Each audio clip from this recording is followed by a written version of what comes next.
Hello students, now we will discuss about respiration. तो सबसे पहले व्हाट इज रेस्पिरेशन? रेस्पिरेशन आखिर होता क्या है? The process of respiration involves taking in oxygen, using it for releasing energy by burning of food and then eliminating the waste product.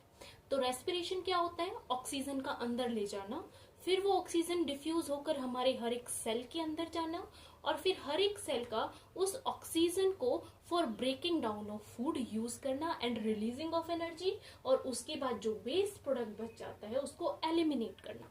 तो that complete process is called as respiration. तो basically site क्या हुई? Inside the cells के अंदर। Now what is necessity of respiration? अगर respiration का process नहीं होगा तो जो एनर्जी है वो रिलीज नहीं होगी, तो it is necessary for releasing of energy. तो अब हम देखते हैं कि जो एनर्जी यहाँ रिलीज हुई है हमारे सेल के अंदर, जो रिलीज हुई है एनर्जी, अब वो स्टोर कैसे होती है? हमारी बॉडी के अंदर बेटा एनर्जी जो है वो दो फॉर्म में मिलती है। One is ATP and another is ADP. ATP is adenosine triphosphate. Adenine is a base. Adenosine triphosphate. And ADP is adenosine diphosphate.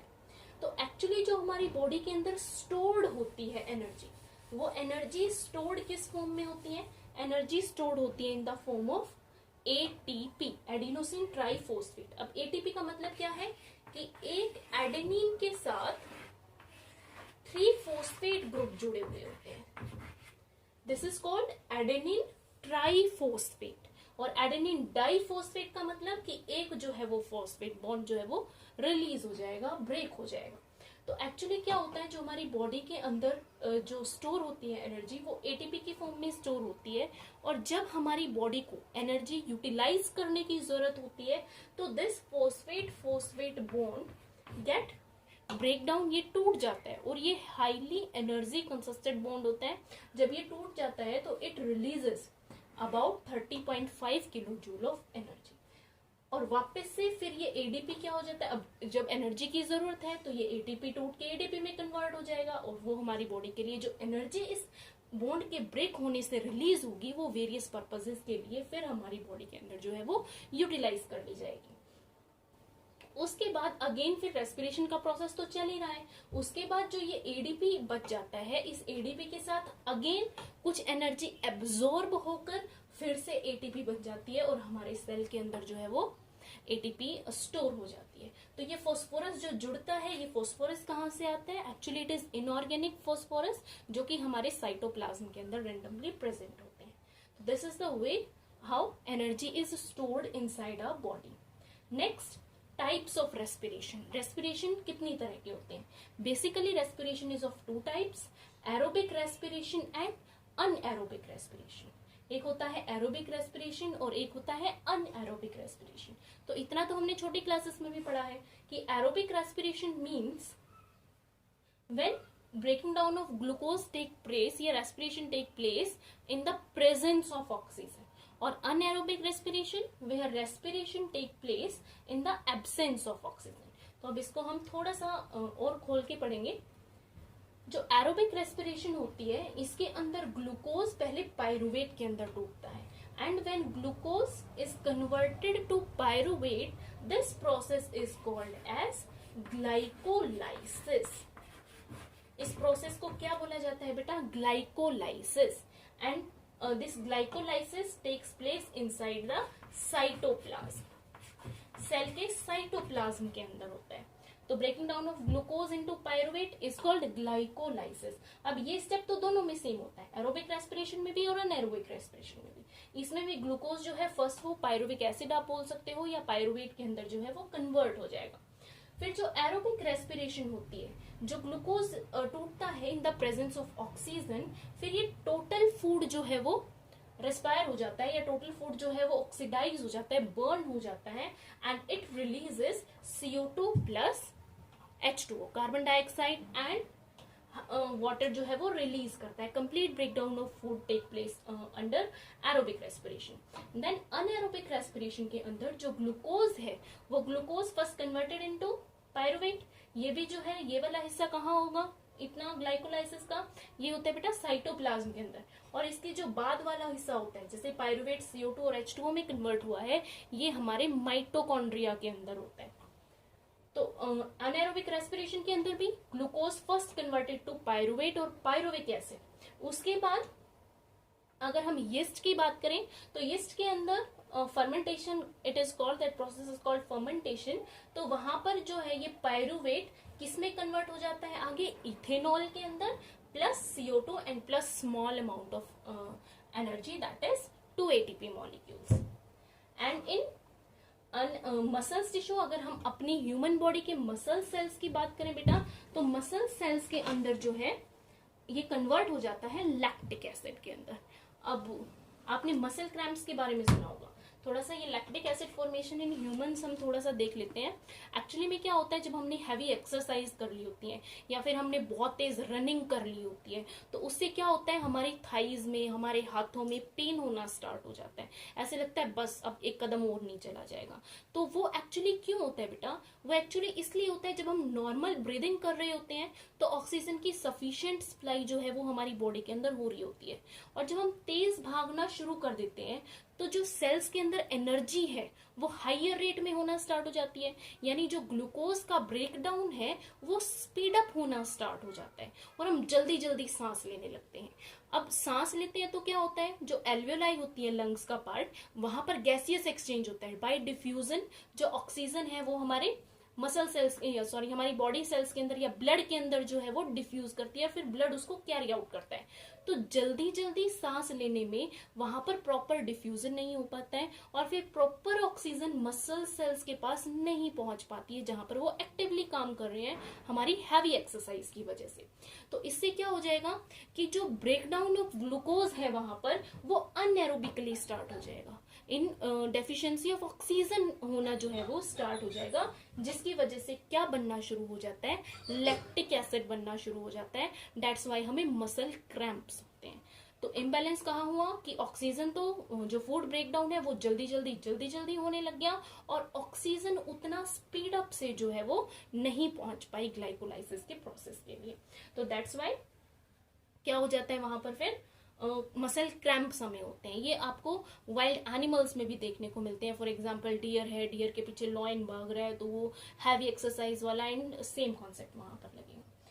तो उसके बाद फिर आपने सुना भी होगा, हम रेगुलर एक्सरसाइज करते हैं, अगर इस तरह के हमें पेन होना ज्यादा स्टार्ट हो जाता है तो हम क्या करते हैं, गर्म पानी से वार्म बाथ लेते हैं, या तो गर्म कपड़े से उसको सेकते हैं या फिर उसको अच्छे से जो है वो गर्म पानी से उसको धोते हैं। तो उसके बाद हमें थोड़ी देर के बाद आराम हो जाता है। ऐसे क्यों होता है कि उसके थोड़ी देर के बाद हमें आराम हो जाता है, दैट्स वाई बिकॉज कि जो वहां पर टेम्परेचर को मतलब गर्म पानी से सेकने की वजह से वहां पर ब्लड सर्कुलेशन अच्छे से हो जाता है।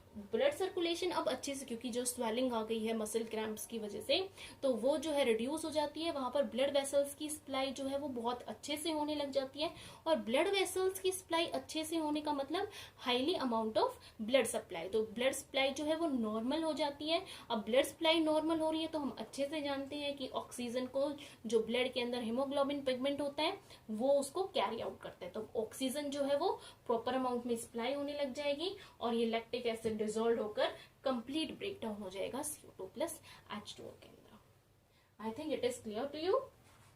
There are some important questions.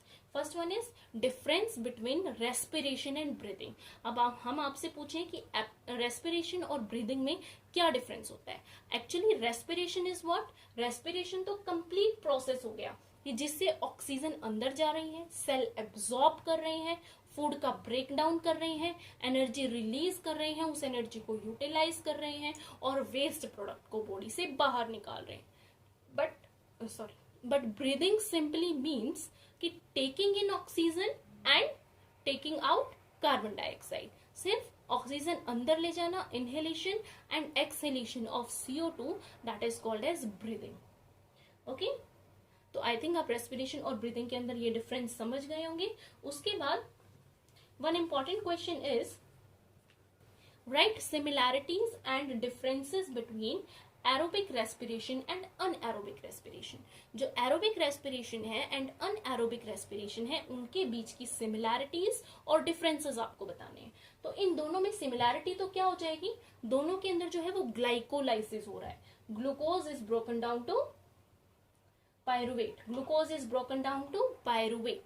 Differences क्या क्या हो जाएंगे, डिफरेंसेस हो जाएंगे बेटा कि इसके अंदर तो कंप्लीट ब्रेकडाउन होता है, इसके अंदर पार्शियल ब्रेकडाउन होता है, इसके अंदर by product CO2 and H2O बनते हैं, इसके अंदर यीस्ट के अंदर इथेनॉल बनता है, और मसल सेल्स के अंदर लैक्टिक एसिड होता है। अनएरोबिक के अंदर कंपैरेटिवली लेस ATP मॉलिक्यूल्स बनते हैं, दैट मीन्स लेस एनर्जी बनती है। तो these are some differences between aerobic respiration and anaerobic respiration. Next very important question is write differences between plants and animals respiration. देखो हो सकता है अभी तक आपको नहीं पढ़ने में आया हो कि प्लांट्स के अंदर भी रेस्पिरेशन का प्रोसेस होता है। फोटोसिंथेसिस तो होती ही होती है, लेकिन रेस्पिरेशन का प्रोसेस भी जो है वो प्लांट्स के अंदर होता है। तो प्लांट्स के अंदर थोड़ा सा हम रेस्पिरेशन को देखेंगे।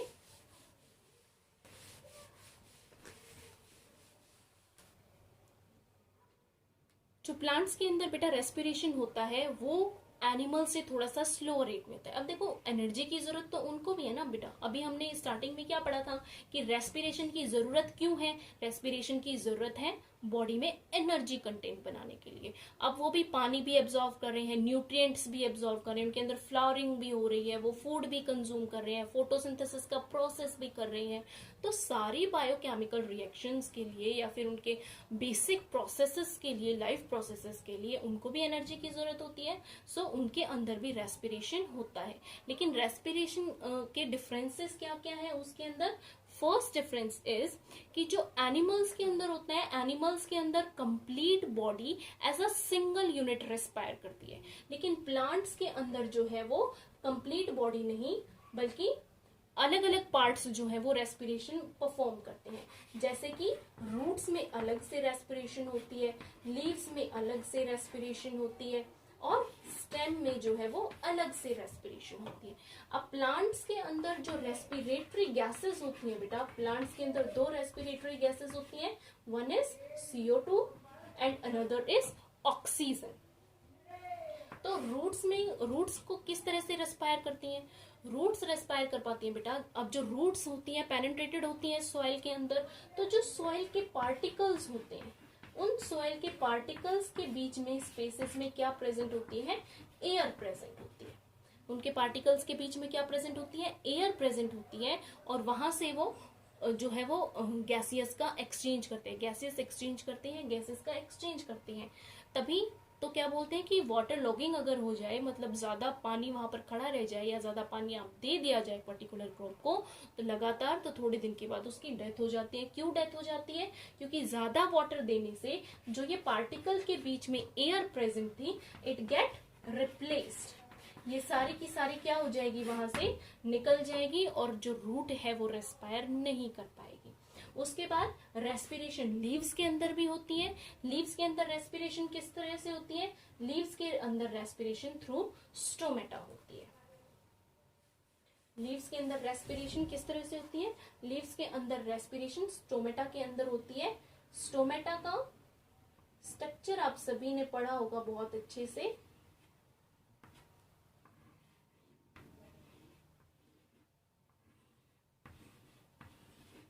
This is called stoma or simply stomatal pore, and this is called guard cells,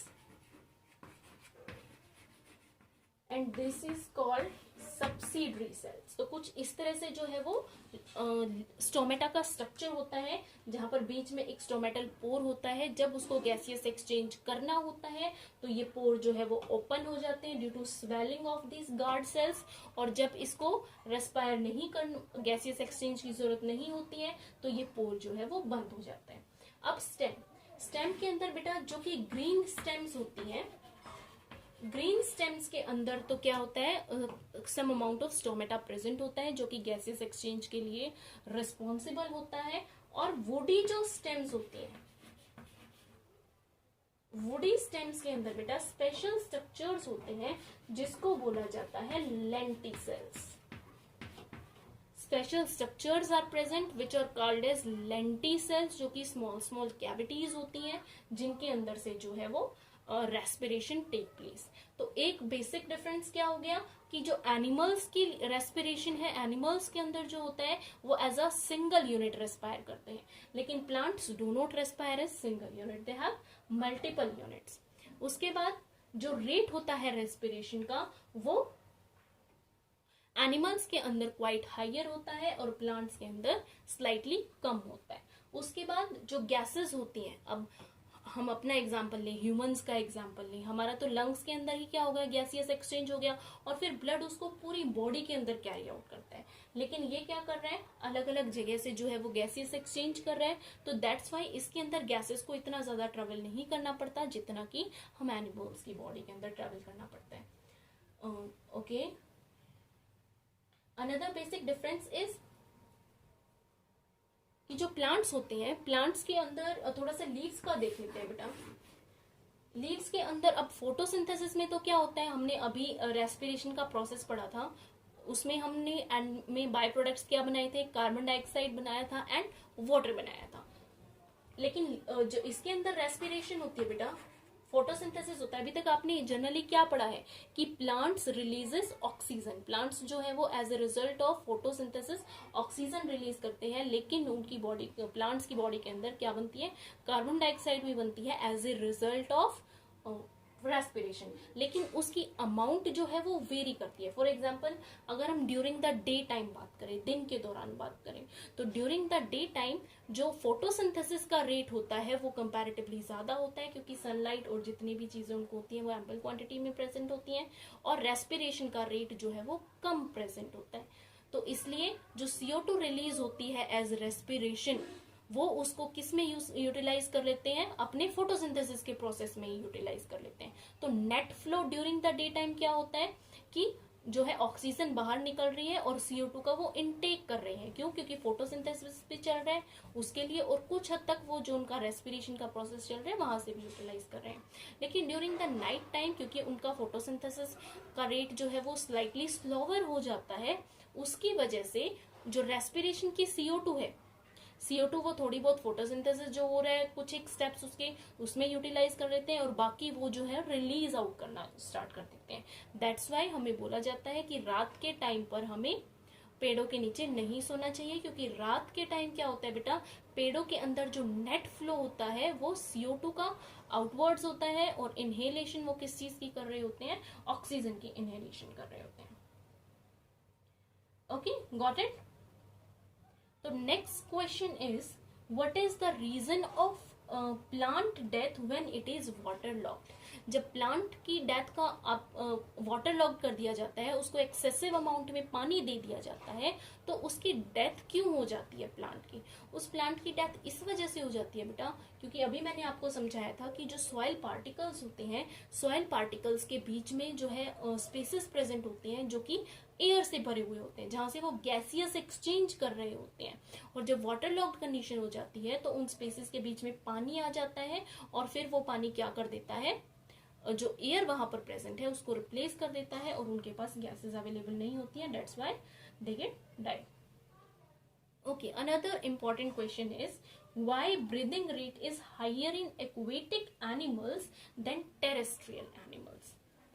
कि जो ब्रीदिंग रेट है, जो ब्रीदिंग रेट है वो एक्वेटिक एनिमल्स के अंदर ज्यादा क्यों होता है टेरेस्ट्रियल एनिमल्स के अकॉर्डिंग, मतलब उनको ज्यादा टाइम्स जो है वो ब्रीथ क्यों करना पड़ता है एज कम्पेयर टू टेरेस्ट्रियल। तो इसका बहुत नॉर्मल सा और लॉजिकल सा आंसर है बेटा, क्योंकि हम जो है हमें गैसियस फॉर्म में जो है वो ऑक्सीजन अवेलेबल होती है, लेकिन उनको पानी से डिजोल्व्ड फॉर्म में लेनी पड़ती है। वो पानी को माउथ के थ्रू लेते हैं, जहां पर उनके गिल स्लिट्स या गिल्स जो होते हैं वहां से भी एंटर करता है पानी, और वहां से वो ऑक्सीजन को एब्जॉर्ब कर लेते हैं, डिजोल्व्ड फॉर्म वाली ऑक्सीजन को एब्जॉर्ब करते हैं। तो दैट्स वाई उनको जो है वो उनका ब्रीदिंग रेट जो है वो हाइयर होता है। Next very interesting question is, अब आपने प्लांट्स के अंदर देखा बेटा, प्लांट्स के अंदर जो गैसेस एक्सचेंज हो रही हैं प्लांट्स के अंदर, वो basically by the process of diffusion हो रही है। इसके अंदर जितनी भी गैसियस एक्सचेंज हो रहा है that is because of diffusion, diffusion की वजह से हो रहा है। लेकिन हमारे अंदर जो है वो आरबीसीज प्रेजेंट होती है, आरबीसीज के अंदर एक पिगमेंट प्रेजेंट होता है, iron containing pigment, that is called haemoglobin. Haemoglobin carry out करता है ऑक्सीजन को। तो हमारे अंदर भी मतलब कॉम्प्लेक्स एनिमल्स लाइक अस, जिनकी मल्टी सेलुलर बॉडी होती है, उनके अंदर जो डिफ्यूजन है वो सफिशिएंट क्यों नहीं होता है? वो सफिशिएंट इसलिए नहीं होता है बेटा कि अगर, क्योंकि प्लांट्स के अंदर तो अलग अलग जगह से मल्टीपल साइट्स हैं, हमारे पास सिंगल साइट है क्योंकि लंग्स के अंदर ही, एल्वियोलाई के अंदर ही गैसियस एक्सचेंज होता है। उसके बाद हमारे अंदर मिलियंस एंड ट्रिलियंस ऑफ जो है वो सेल्स प्रेजेंट है। तो अगर फॉर एग्जांपल लेते हैं कि हमारी बॉडी के अंदर जो है वो अगर डिफ्यूजन के थ्रू गैसियस एक्सचेंज होने लग जाए, तो हमारे लंग से हमारे जो टोज हैं, यानी पैर की जो टोज हैं, वहां तक ऑक्सीजन को पहुंचने में 3 इयर्स लग जाएंगे, और 3 इयर्स तक वो जिंदा थोड़ी ना रहेगा, उसकी डेथ हो जाएगी। तो that's why due to this complex and multi cellularity nature, हमारी जो बॉडी है उसके लिए डिफ्यूजन रेट जो है वो स्लोवर होने की वजह से इनसफिशिएंट है, और हमें कैरी आउट करने के लिए किसकी जरूरत है? हेमोग्लोबिन की, that is oxygen carrying pigment की जरूरत है। तो आई थिंक रेस्पिरेशन का ये बेसिक सी चीजें आपको क्लियर हो चुकी हैं। इसके बाद जो नेक्स्ट वीडियो लेक्चर होगा बेटा वो आपका होगा respiration in human beings. Thank you.